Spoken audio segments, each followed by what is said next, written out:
What's up, everybody, and welcome to the Week 19, aka the Wild Card Weekend Fantasy Flex Main Slate podcast presented by Prize Picks. I'm your host, Chris Raybon, joined as always by my dude Sean Koerner. Sean, that was pretty exciting Week 18, I must say. Yeah, I loved it. I think I only lost one prop, and it was a tenth of a unit. I put on Isaiah McKenzie to get the first touchdown for the Bills at 22-1. But other than that, I think I went like 8-0, 9-0 overall in props. Thank you for putting together that incentive document and milestones. That was huge. I think we both attacked a lot of those props and came out like way on top. So you had a good week as well. Yeah, it might have been my best week considering like the volume, because I had about 22 bets, I think, and won 14 or 15 of them. Yeah. So yeah, it was just like volume wise, it was a huge week. And then obviously anytime you can win like 2/3, the Cooper Cup was the only sweat, right? Yeah. So I actually did take I put a unit on, his regular prop, but I put like what to win a unit on the over 135.5 on an alt market. So I got a little bit of profit off that, but I actually didn't get as much, but the Niners came through. So still 2 out of 3 in that game. You didn't get an over under like 118.5, did you? No, I got an over under 115.5. That was like the first prop I bet. Like I was waiting. I mean, I was like refreshing all the books, like, on whatever date it is, like Thursday afternoon or whatever. It was just like waiting. Yeah, it went up to like 120, then it went down. I was just kind of waiting too. I thought it would go up. And then once it hit 116, I said, okay, I'm going over now. And just barely. And I had the Niners plus 3.5, plus 4 as well. And it was crazy how we kind of needed that touchdown. It was like a 4-yard touchdown to go over. And then, trust Jimmy G but just overall fun weekend. And just, I wish we could have week 18 every week. It's just that much fun. That was beautiful. And it was like, a week where we could, I know we do it on this show a lot more, but in the regular prop market, it was a week where you can bet overs a lot more confidently, I think. Yeah. So, like Devonta Smith, I took that 37.5 over. And he barely went over by like 4 yards. So it was like Jamar Chase, almost the same thing, right? He just played a couple plays, but we just know that these guys do go for these incentives and milestones. So till next season. Oh yeah. But we got the playoffs to get to here. And so we'll do it on this show. We'll break down the Saturday slate and the Sunday slate. Those are the two kind of big slates, instead of the 3-day slate. That's kind of, there's not as many prizes there. So you obviously can kind of put 2 and 2 together, as we talk through these, but we'll still be doing a Friday show as well with props. And then we'll cover this week's Monday night game on that show, which is the Cardinals and the Rams, because that slate isn't posted yet anyway, as we record this. So, we'll wait till later in the week for that. But let's get into the Saturday slate here. We got the Raiders at the Bengals. Bengals are 6-point favorites, the total at 49. And then you got the Bills hosting the Patriots. The Bills are 4-point favorites with a total of 43.5. What are you thinking at quarterback? The Bills Patriots game is probably a fade for me. Although it could be a contrarian game to stack, but just, two teams like that facing for the third time this late in the season, it's probably gonna be lower scoring than people expect. So I'm attacking this Bengals Raiders game. I think Burrow is going to be very popular, rightfully so. I think Derek Carr is the play on this slate. He's going to be too cheap. The Raiders have the second highest pass rate when trailing. I think they're going to be trailing for much of this game. So this could be a sneaky game for Carr. He just got Darren Waller back. He has a ton of weapons. Maybe we'll see Deshaun Jackson get a big play in this game. But I just think based on this slate, I think Derek Carr is the sneaky play at QB. Yeah, I want to talk about Burrow a little bit because he's interesting. I think on FanDuel, he's definitely to play at 7,800. Mm-hmm. He's $1,000 cheaper than Josh Allen. On DraftKings, though, Allen's only, I think, 500 or 600 more expensive than Burrow. I'm thinking of just going Allen and taking the floor, because I think even if, obviously we respect the Belichick defense. I've talked about it. They'll probably do what they can to limit Stephon Diggs, but Manny Sanders back healthy, playoff game. I still think you're going to see an aggressive Bills offense. And I think you're still going to see Allen run the ball if he has to. So what do you think of kind of that price discrepancy on DraftKings where it's a lot closer? Oh yeah, no, I still think Josh Allen has a super high floor and ceiling. I mean, he's rushed for over 60 yards each of the past 3 games. Then he had a 109-yard rushing game before that. So you just imagine the playoffs. He's not going to hold back. So he's going to Right. scramble, run even more.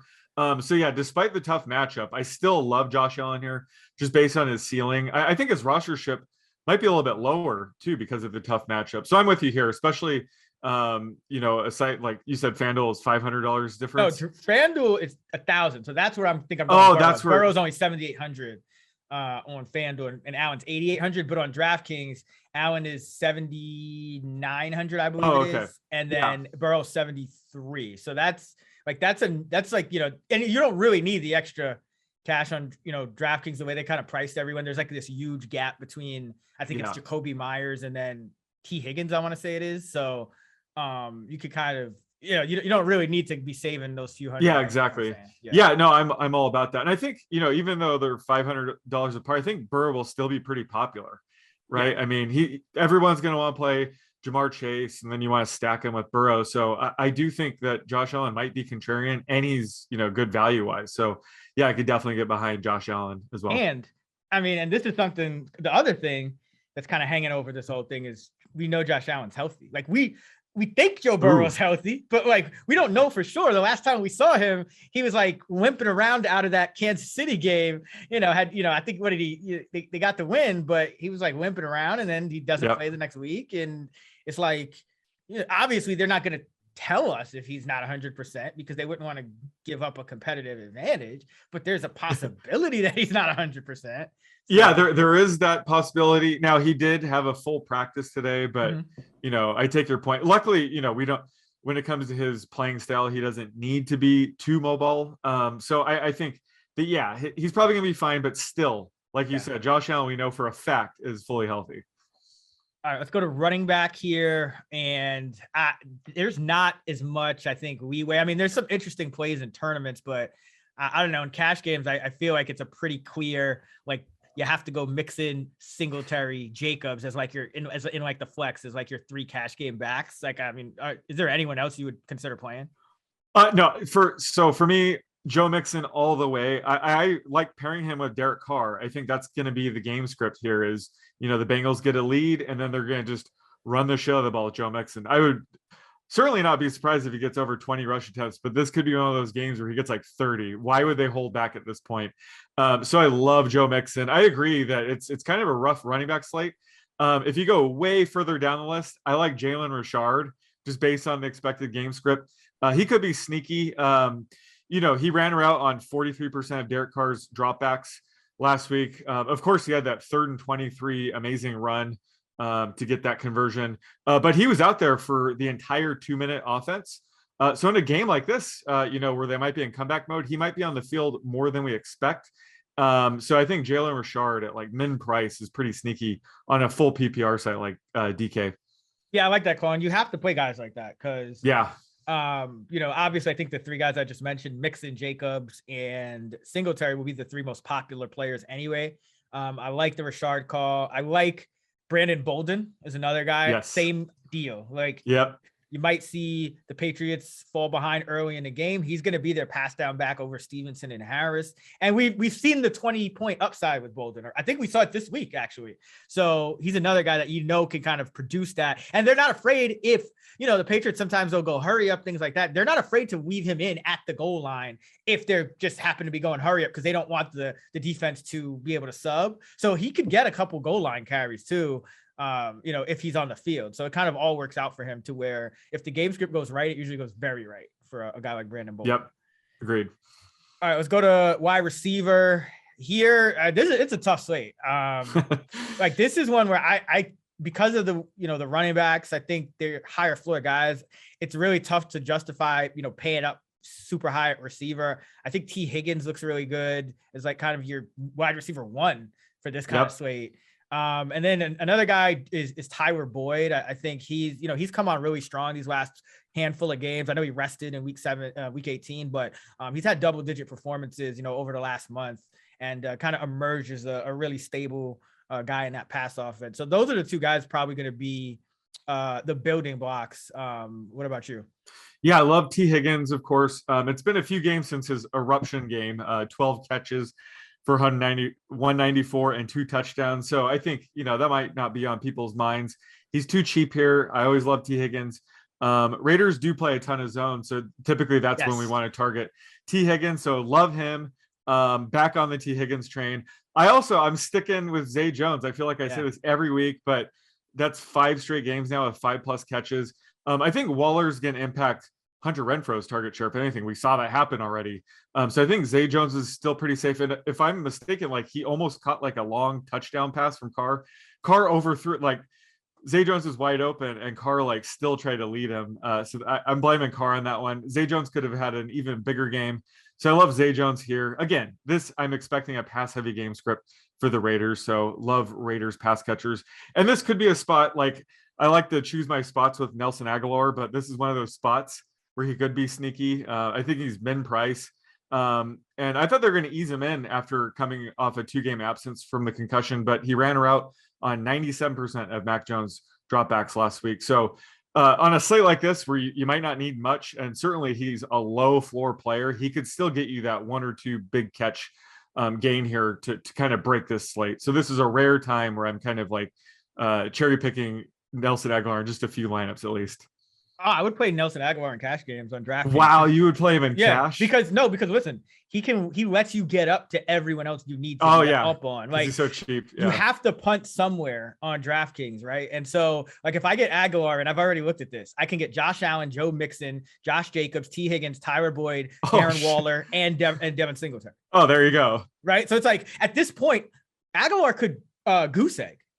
And I really don't, it doesn't really matter to my lineup. It's like, that's because I'm getting essentially all of the other top plays in there, except like a Jamar Chase, maybe a Renfro, but like not everyone, it's the same thing for everyone else, but other people might, not feel comfortable with Aguilar. If you play Jones on DraftKings, he's 4K, then it complicates it a little bit on FanDuel. That's where I think you play Jones on FanDuel, because Jones is 5,300. So he's like the easy wide receiver 3 call on FanDuel, but on DraftKings, I think you have to punt one of the spots in wide receiver 3 because you're getting Waller so cheap anyway. We'll talk about that in a second. Like usually it's the tight end spot you would punt, but like here it's like you're getting Waller at like 5,700. So it's like now you're just punting that high variance wide receiver 3 spot. So and he's not even goose egging this year. Like his floor is still, he'll get you 2 catches for 25 yards. He won't do much more than that, but at least he has a ceiling. This is a game script where the Patriots could be forced to throw. So yeah, I could get behind Aguilar and cash when you put it that way. Yeah. It's just, once you start fiddling with the lineups, there's not, there's not many other choices to like get all of the other guys in there. So I love that call. All right, let's go to tight end. And on DraftKings, Waller's 5,700, he's 6,300 on FanDuel. I think you got to get him in cash games. I don't know. I wouldn't say they eased him back in the last game. He just was a little rusty. Not quite on the same page. I think he dropped one where he could have turned up fields. But let's be real. Like Cincinnati, they've kind of, I know they're a little bit healthier at linebacker than they were down the stretch, but this has still been a team that struggled kind of in that spot, linebacker, safety, middle of the field with tight ends, so they have some talented players there, but they still have struggled with tight ends for whatever reason. So I like Waller as kind of the probably the most owned, most overweight ownership rostership for me anyway. Yeah, I love that call. And they certainly didn't ease him in. He ran her out on 93% of Carr's dropbacks. But like you said, he certainly looked rusty. He just wasn't on the same page, but I bet they figured that out real quick. So he's a great play this week. Also like Hunter Henry on a slate like this, just the touchdown upside doesn't provide too much more than that. But just a slate like this, a touchdown from a guy like Henry is huge. And then what about CJ Uzoma? Just as kind of like a leverage play. If you're going to spend down at tight end, he's probably the only guy I would spend down on, right? I don't see any like one of our famous like backup tight ends to target here, but he's the only guy I'm willing to kind of spend down at. It's tough with Uzoma because he's not good against zone, and that's right. All the Raiders play. So this might be crazy, but what about a guy like Jonnu Smith? He's only going to get like maybe 20-30% of the routes, but he's going to get a couple carries, and one of those might come in the red zone. He's been getting carries out here. So on a slate like this, how the Patriots, they They'll like Ah, whip a guy out that they've had on ice like all year. And it's like, cause like, if I'm not mistaken, there was a game where Jonnu just like came out firing. Yeah. I think it was the Tennessee game. He got like week 49 12. yards. And I think he might've got banged up in that game, but Ah, he's gotten a carry in 5 of the last 6 games. He's gotten a carry. And then, like anything else, you're just hoping maybe he gets that little touchdown. So yeah, he's a guy that I would play. I think Usoma's fine too, but I think you limit him to Burrow stacks, right? So you're trying to get differentiation on the field where a lot of people are going to have Burrow, and then he's going to throw, if he pays off, he's probably going to need 3 touchdowns or so. One of them could go to Usoma. Yeah, right. Yeah. Yeah. Love the Jonnu call. I just looked at that right now. Yeah, they could get creative, and whenever he's out there, like he doesn't run that many routes, but when he does, they usually target him. So he's kind of a high upside guy where, yeah, if you're going to spend down, he could be sneaky. Because we have some time and it's defense. Yeah, let's talk some defense real quick, just because. So for DraftKings, just like playing Aguilar, I think you might want to play the Raiders, and just like, because again, it's one of those things where it lets you get up to everyone else, but also I actually have the Raiders about 0.6 higher than the Patriots in my projections, because even though Joe Burrow has been great this year, they've been very mistake prone. Like their interceptions, their sacks, they are near the top of the league in both of those categories. So, it's not like the matchup is great, but the Bengals are still one of those teams that, they'll turn the ball over. And that, that's all you need on a 4-game slate is like, you're not really like trying to get the most points out of your defense. If you can just get like a couple of those, like, turnovers or whatever, fumble recovery, something, sack, that adds up. So what do you think of the Raiders here as like a contrarian punt? Yeah, I mean, it's certainly contrarian. I wouldn't do it, but then again, it's defense. Like, what do we know? It's very volatile. So I don't mind taking stabs like this when it comes to defense, especially on a slate this small. So certainly if you want like a unique contrarian lineup, go for it. I'm going on the other side here. I think the Bengals are sneaky at their price. Like I said, I won't do this in any team where I'm actually playing Derek Carr and Waller and all that. But, this could be a pass heavy game script for Derek Carr. So the potential for more interception sacks goes up. So I like the idea of, pairing the Bengals defense with Joe Mixon, who will probably be on every single one of my teams. Yeah. So that's why I do like the Bengals here. They're cheaper. Their rostership might be high, so I don't know if they're a great tournament play. So certainly I think your Raiders call is definitely a GPP worthy. Yeah. I mean, the Bengals have given up the 3rd most sacks. So you just know like Crosby and those guys are going to get after it. Yeah. Even if you see like the Bengals are rightfully favored. So yeah, it's one of those slates, but let's get into the Sunday slate. We got Philly at Tampa. Tampa is an 8.5-point favorite. The total 49. San Francisco at Dallas. Dallas a 3-point favorite. The total 50.5. And then Pittsburgh at Kansas City. The Chiefs are 12.5-point favorites. The total is just 46.5. So what are you thinking at quarterback? I'm thinking Dak all the way for this slate. Yeah. Just Mahomes and Brady. They're, both games could be blowouts. They could lean on the run more. I just think their ceiling's a little bit lower. And Dak, this is a great matchup. It's, pass funnel defense in the Niners. I think Zeke's going to struggle to move the ball on the ground. So it could be a Dak game. It was kind of perplexing to see them play Dak for pretty much the entire game on Saturday. He threw for 5 touchdowns. So, I don't think his rostership's going to be too low, especially after that performance. But this is just out of all the games, this is a spot where I want Dak and pair him up with, CeeDee Lamb, Mari Cooper, Cedric Wilson, Dalton Schultz. So I think just for this slate, I'm going Dak. Yeah, I love Dak. That's going to be the cash game guy. Yeah. But in tournaments, obviously, you got to diversify. I think one guy that's interesting is Jalen Hurts, just because usually we're talking about the Eagles that they're going to come in with a run heavy game plan, and they've been pretty good down the stretch. So they haven't been in a bunch of trailing game scripts. Obviously, the Dallas game being an exception, but this Tampa Bay team, I mean, they're tough to run against, and they're probably going to score points. So now you're looking at a situation where maybe you get, 250, 300, 350 yards passing out of Jalen Hurts one way or another due to the game script. So he's a guy that kind of sticks out. He's even cheaper than Dak. And, I don't know where people will be at with him when you have the big names like Brady and Mahomes on the slate as well. So I love the rushing upside, and I love the fact that we might actually get a decent passing game, even if it's just volume induced from Hurts.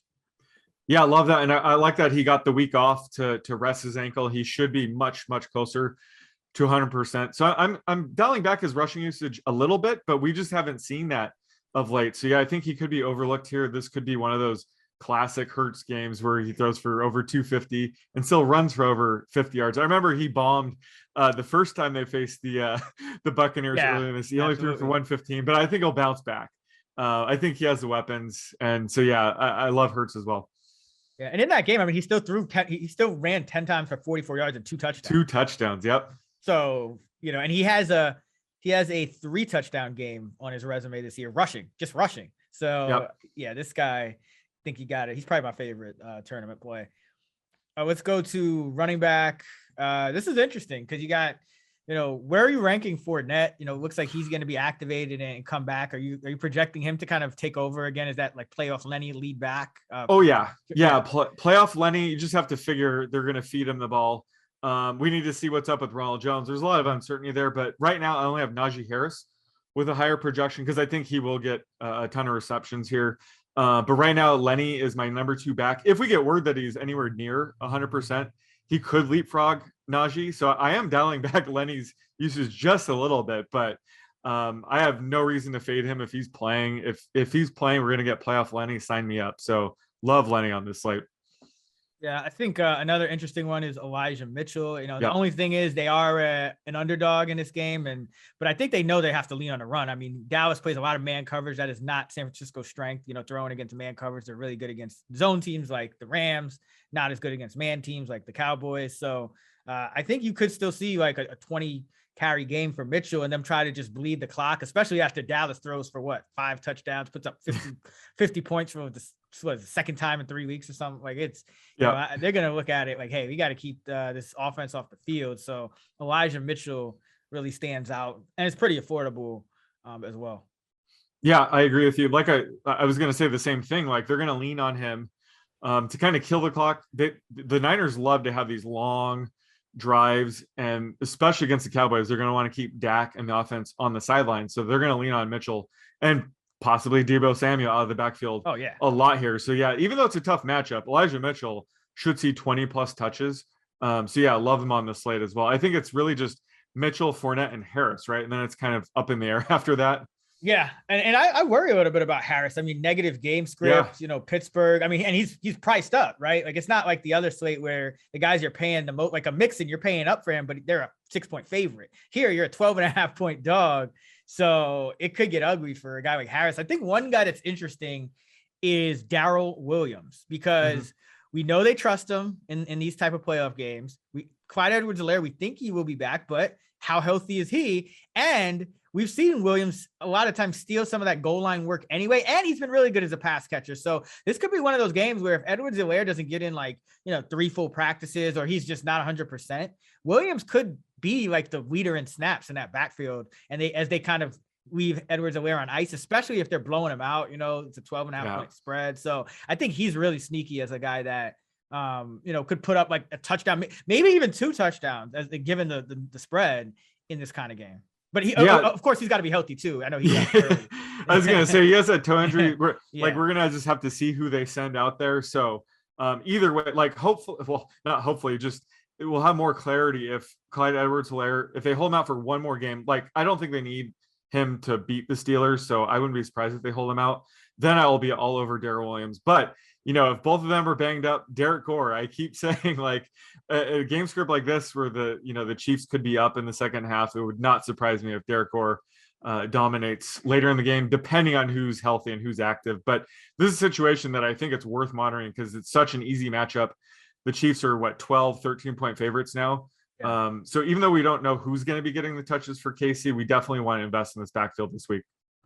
And how are you looking at the Eagles backfield? A couple guys missed COVID. I mean, I think Sanders is sneaky because they had something with him in that last game. And I think his rostership will be relatively low just because, people might have forgotten about him after he sat out. And there's still probably going to be 4 active running backs. And I think they just signed Huntley to the active roster as Oh well. shit. So I don't know what's going on there. I mean, maybe that's bad news for Sanders, but one way or another, if he's active, I think I would bet on him, especially against that tough Tampa Bay run defense. It's not like a Jordan Howard type of matchup for the most part. I think Sanders, he hasn't been playing as much in the passing game, but he can. Like he's not as his hands are a little shaky, but I think in this kind of matchup, do you go with the rookie Gainwell? I don't know.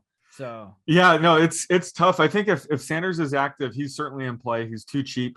And I agree, this isn't really a Jordan Howard spot. They'll probably be trailing for much of the game. So maybe Gainwell would be sneaky. And, Sanders is coming off a broken hand. So I think they would limit him to just early downs. Like, I don't think they're going to have him blocking on third down or anything. So it could be a Boston Scott game. Gainwell. I mean, who the hell knows? But hopefully we'll have a better idea, come the weekend. But right now it's like all five. Well, Huntley's not in play, but he was probably called up because special Sanders? teams and things like that. No, because I think Arcega Whiteside went on IR, so it might be a special teams type situation. But regardless, it's just anytime you see another back get called up, it's like you kind of wonder if there's maybe some concern because they could have also called up a wide receiver, obviously. I got to go back to that tattoo I have, right? Never trust an Eagles running back. This might be the week to live by that mantra. Yeah. Unfortunately, right. Big underdogs. Excuse me, against the Bucks. Yeah. All right, let's go to wide receiver. I mean, it's wide open here. I think Mike Evans stands out. I think CeeDee Lamb stands out, but I really like a guy on the low end like Juwan Jennings. The Cowboys I mentioned, they play a lot of man coverage, and Jennings is actually second on the 49ers in yards per route run against man coverage. He averages more yards per route versus man coverage than George Kittle, Deebo Samuel, and Brandon Ayuk. The only guy that averages more is Trey Sermon. He has only 4 targets this year. So wow, Juwan Jennings is actually their best receiver against man coverage. And why is that? Because he's going to be open. He's going to be single covered, So I think he's really intriguing, especially after he kind of gained some trust with the big game. The only thing I worry that he'll be kind of maybe more highly rostered than he would have been if he didn't have the big game, but I still don't know how many, like with all these other names on the slate and like people wanting to stack Brady and people wanting to stack Dak. Like I still don't think he'll get as much as he deserves. Yeah, no. And I've been saying like for a month now, he's essentially the Kendrick Bourne role. Mm-hmm. So, 3 catches for 30 yards a game with a touchdown. Like he is one of their top red zone weapons. And last week, he blew it out of the water, but they hooked up with him on critical third downs. Like he was huge for them. So yeah, I'm wondering if after that game, his rostership will be a little bit high, but I don't care. I'm with you here. I think he's a great sneaky play. And also, we call it last week, Cedric Wilson. Yeah. Like, just making projections for him. It's crazy how he's essentially Michael Gallup in my model. Like he's that good. So definitely interested in Cedric Wilson as well. And CeeDee Lamb, I think CeeDee Lamb's due. His rostership might be a bit lower just because he's been quiet for like over a month now. But this is a pass funnel defense in San Francisco. And, he hasn't scored a touchdown since week 10. So I think this is a good buy low opportunity on Lamb and, having Cedric Wilson with my Dak stacks. I think I'm going to be pairing those 2 guys with Dak the most. Yeah. And remember, this San Francisco team, according to Football Outsiders, 88.1 schedule adjusted receiving yards per game allowed to opposing number 1 wideouts. Now, that is almost 8 yards higher than the second worst team.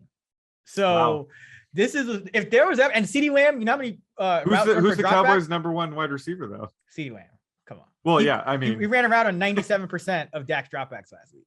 97. I believe that was a season high, actually. There was a while he was running like 80%. Yeah, he was more of like the slot receiver at times. He would like come off the field and it would be like the other 2.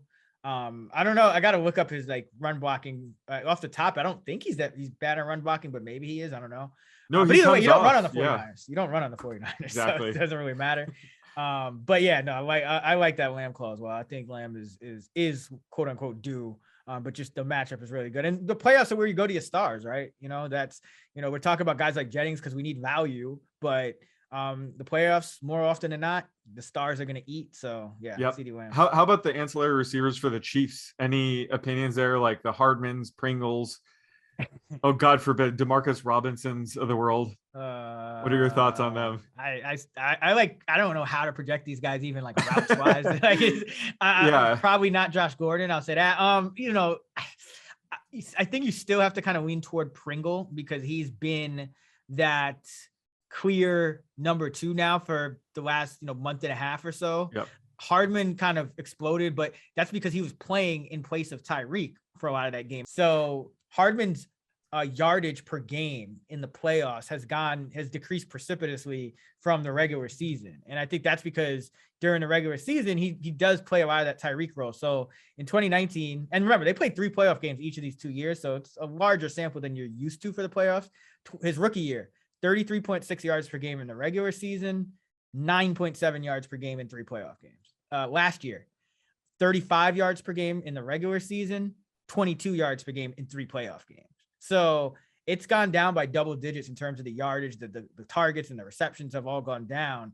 And remember, he was only playing like 20, 30, 40% of the snaps these last few weeks until Tyreek got banged up. So yeah, I still lean Pringle. I think you just have to go in order of projected playing time. So it would be Pringle, then Robinson, then Hardman, then Gordon, then Kemp. What about you?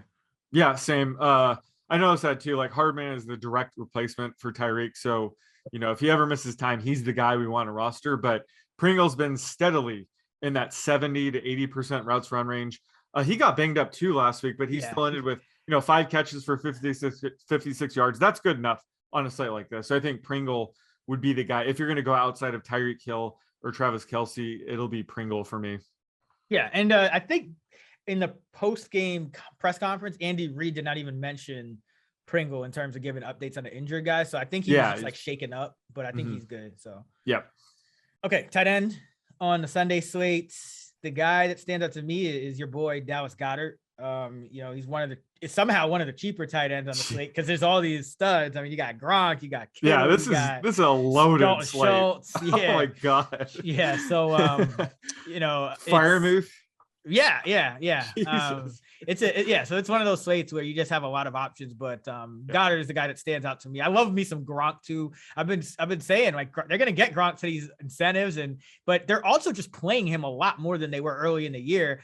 Remember how we thought they might leave him on ice like during the first half of the season? It turns out that they were, because he was running around on like 75% of the dropbacks, 70, 75, even lower some games. And now it's been up above 80, mid 80s, even low 90s for the last, month and a half, 2 months. So they're kind of turning him up right in time. And now they really need him, with, no Godwin, no Antonio Brown, maybe no Cyril Grayson even. So Philly 27th in DVOA against tight ends. So this is a Gronk smash spot, but I think both of those guys in that game are going to be my 2 most highly rostered.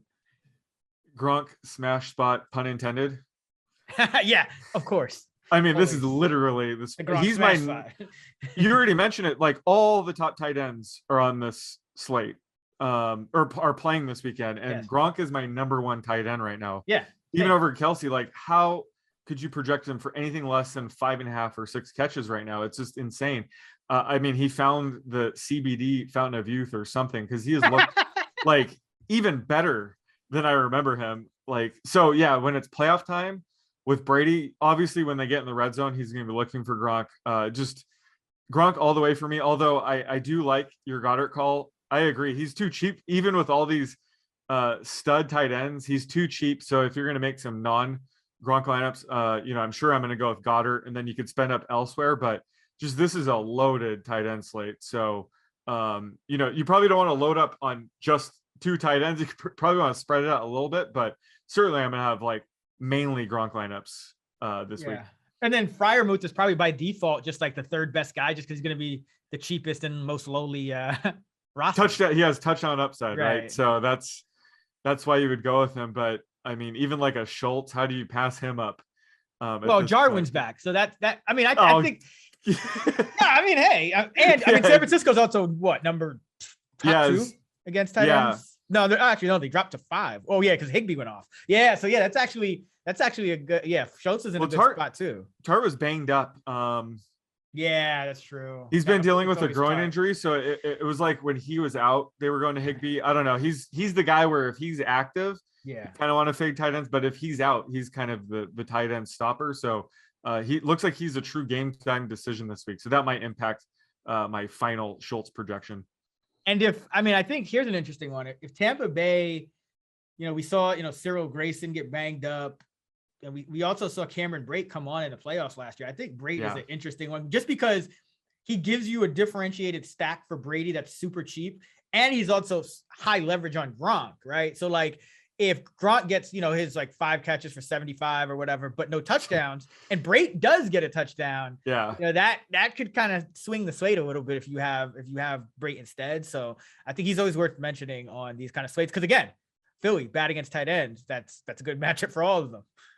Yeah, no, I love Brate. His routes run per dropback dipped like heavily last week, but whenever he's on the field, he gets targets. Like his targets per route run rate has been over like 25% in 5 of the past 9 games, which is really good. So he's the kind of guy where if he sees any spike in playing time, he has a good chance of getting 3 to 4 catches. Like you said, he could vulture Gronk for a touchdown, and that would, be a slate breaker. So I'm okay with sprinkling in some Brate to differentiate. Yeah, I mean, of course, his routes run rent down when Gronk's playing for $1 million. Like Gronk, I think had like a season high in routes last week. like no other tight end. They called up Darren Fells, probably thinking they might rest Gronk, and no other tight end really played. It was just Gronk ran a route on 90% of dropbacks. That was a season high last week in probably the most meaningless game to a lot of other guys on the team. I know they wanted to get that franchise record for wins as well with 13. But like that tells you what they were doing last week. They were going for that record. He was going for those. Yeah. Let's go. Let's talk some defense here. I like the Cowboys. I don't know about you. I mean, I think another team that just generates turnovers, and San Francisco 49ers. And I don't know how you feel about them. I think they're getting some action on the spread. People are liking them at +3. I don't know. I think this might be a Dallas Cowboy game right here, because I look at San Francisco. Last week we loved them against the Rams, right? San Francisco 10.1 yards per target against zone coverage, 7.9 against man. So that's a 2.2 yard difference. The Dallas Cowboys are near the top of the league in man coverage rate. So, and we know they can do it. And every time Jimmy G drops back to pass, it's like, yes, Deebo Samuel and George Kittle and Ayuk and Jennings even have all been excellent, but these passes have like such little margin for error that I feel like in this game, especially if Dallas is able to, get it going through the air with Dak Prescott, that like, I mean, I think you're going to see some turnovers from the Niners. So yeah, I think Dallas really stands out to me as that number 1 defense. I know the Chiefs are obviously the biggest favorites. Dallas is the smallest favorite, but I don't know. I mean, talk me out of Dallas here.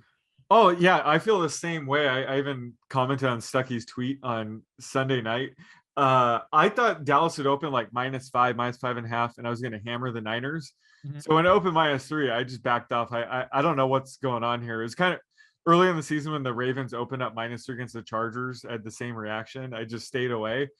So right now I'm staying away. I do like the Niners here. However, like since I had the Niners this weekend, I watched that game pretty closely. And, Jimmy G made some really bad throws. Like obviously the thumb was an issue on a few throws. So yeah, I agree. Like the Cowboys could get a few turnovers here. I think that they're gonna be chalky. I don't know. But I think the Chiefs are probably my favorite defensive play just because I watched a lot of that Steelers game too. And Big Ben, oh my God, he sailed a couple passes, and the Ravens, I think they flat out dropped like 2 sure interceptions. So I mean, Big Ben has looked terrible in his last 2 games, so this could get ugly. I feel bad for him. This could be his last game, but the Chiefs defense could feast on Big Ben here, and would not surprise me if he throws a pick 6 in this game. So I like the Cowboys obviously, but I will have quite a bit of Chiefs exposure as well. Yeah, I mean, I think the Chiefs are a safer play. It's just like you have probably pretty chalky too. Right. Yeah. But I mean, Dallas leads the week 34 turnovers forced. That just screams Niners to me. Like because anyone who's a Niners fan just knows it's like we do not want to play a team like this. Like we don't want to play a team that specializes in creating turnovers. If Trent Williams is out, I will upgrade to 100%. Cowboys defense. How about that? That's fair. I mean, hey, I got a little scared too when when Trent was out last game. I was like, oh man, are the Rams finally gonna do this? And then they got up 17-0. I was like, oh, here it goes. Now I think Jimmy's gonna have to drop back, and they have no Williams, but somehow they pulled it out. Even with that interception, that great NO by Ramsey, that was pretty good. That was insane. Yeah. So let's do some props here, and we'll start with quarterback. How about this, Sean? I'll ask you some props, and you tell me whether you're over and under. So you mentioned that you were a little bit worried about Brady in a run heavy script. So the line at Prize Picks for Brady right now is 295.5. Of course, if he gets to 300, he gets that 3-point bonus on DraftKings, which is crucial on a slate like this. So are you over or under 295.5 for Brady against the Eagles? I am right in line with this. I have 295. I think, the final projection will depend on Leonard Fournette and Ronald Jones' health, right? If they're both healthy, then I'll probably lower this, 5 to 10 yards. But, if Ronald Jones is out, Leonard Fournette is, banged up, I'm going to raise it a little bit more. So right now it's 295, but it could go like 10 yards either direction based on the running backs. How about you? Are you right in line with this as well? I'm a little bit over. It's Tom Brady. I don't. I don't doubt the GOAT. It's like, I won't even talk about our Super Bowl odds draft. Look out for that on actionnetwork.com. But let's go to running back. Here's an interesting one for you, because this is a guy we got through this whole podcast and we did not mention his name once, but he's a big name and his team is a home favorite. So are you over or under Ezekiel Elliott 47.5 rushing yards on Prize Picks? Keeping in mind that the reason we didn't bring him up in all likelihood is because the Niners are number 2 in DVOA against the run. Yeah, no, it's a tough matchup. We'll have to see what's up with Tony Pollard. But right now I'm projecting Zeke for right around, looks like 50. So I'm slightly over, but this is not one I want to take the over for. I just think he has a low floor here. This is a brutal matchup. I think Dallas is going to have to lean on the pass here, or even get a guy like Pollard in there. I think Zeke might be more effective as a pass catching back in this game. So even though I'm projecting it slightly over, I do not want anything to do with his over. How about you? Yeah, I have it at 51. I have his yards per carry pretty down though. Where do you have it at now? 3.5 again in this matchup. Yeah, no, that's about right. I have him about 3.7. Okay. But like 14 rush attempts. Again, this depends on Pollard's availability. That'll either bump Elliott like up 1 or 2 carries or down possibly a carry. So Pollard's status certainly impacts this prop for me. Yeah, I have Elliott at 14.5 for 51. So we're in line. I mean, it's going to be right around there. But that's just a strikingly low number for like a home favorite star, quote unquote star. I mean, he's, I think a lot of it's coming down to injury and the fact that Pollard has also played well. Like, I don't think Zeke is like washed or anything like the way, some running backs, they start getting a little bit older and it's like, oh, it's over for them. But yeah, I mean, I think getting Zeke right will be a key to this weekend though, right? Because he has that 2 touchdown upside. They're home favorites.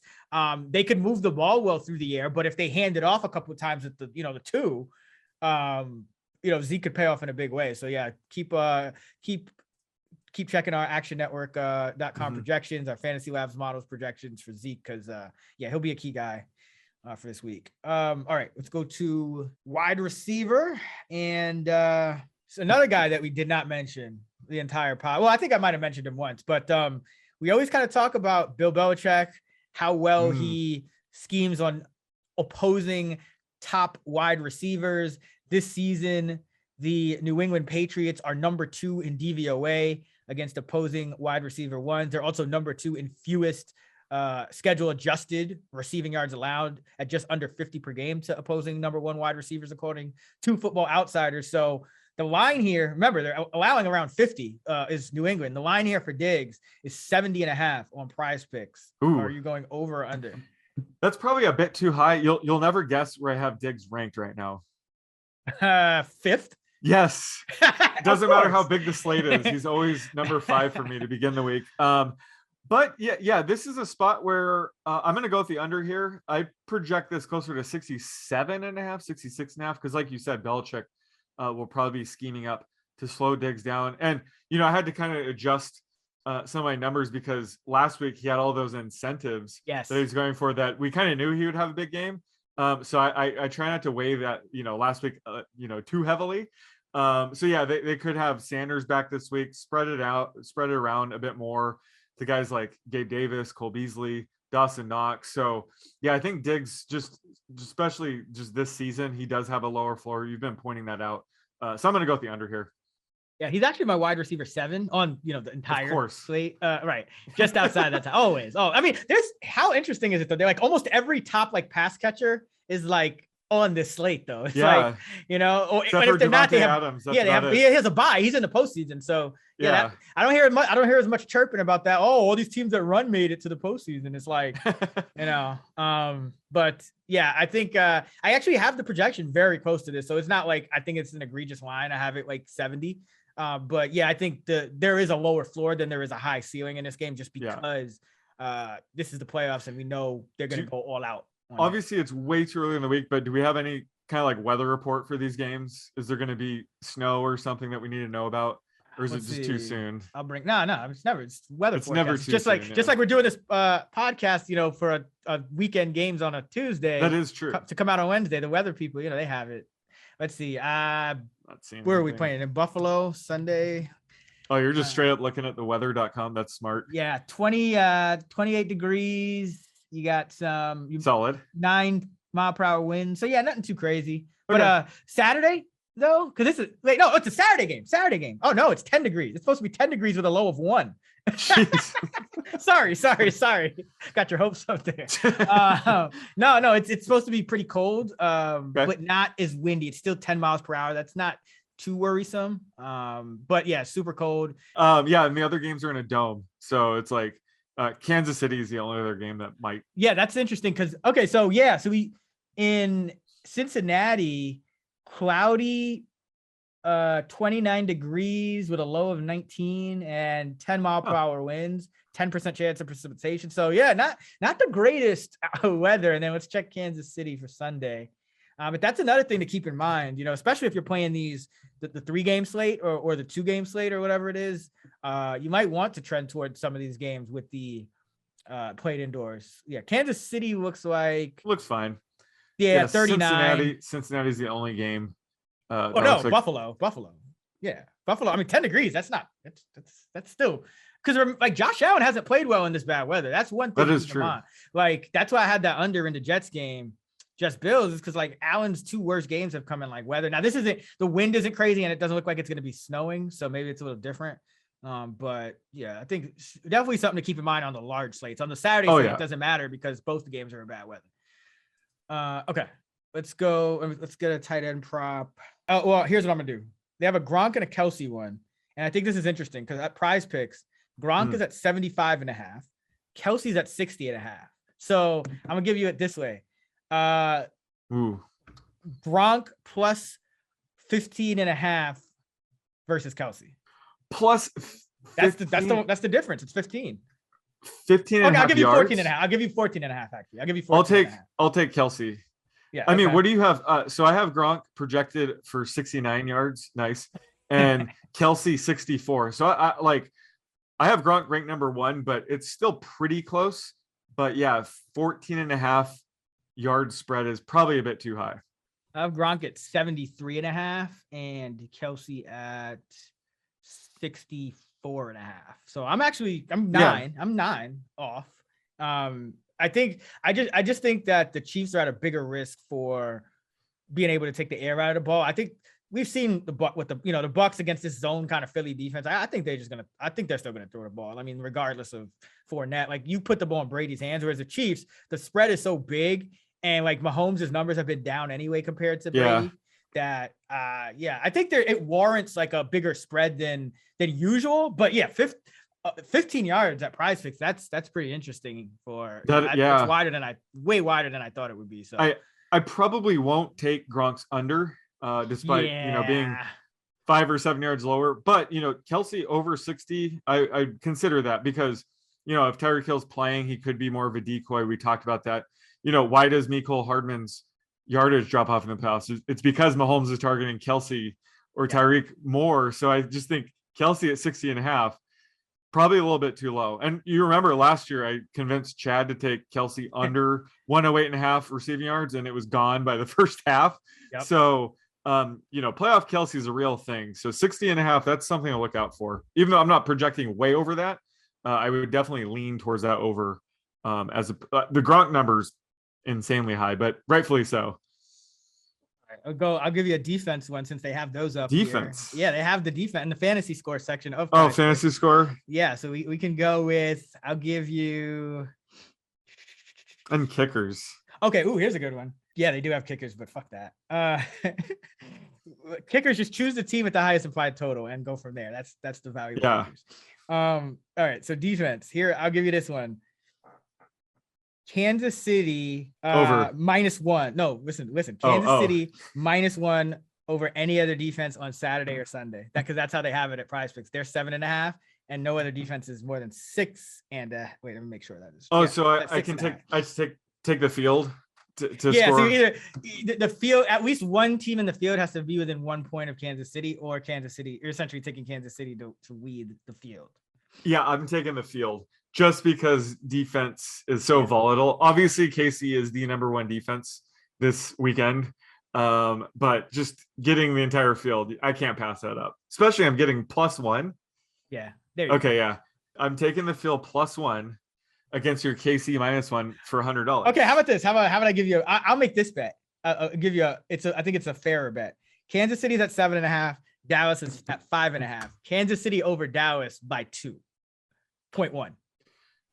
Oh, Kansas City by 2. 2.1. So if they win by exactly 2, you win. If they win by more than that, I mean, I don't think. Yeah, I'll take Kansas City in that situation.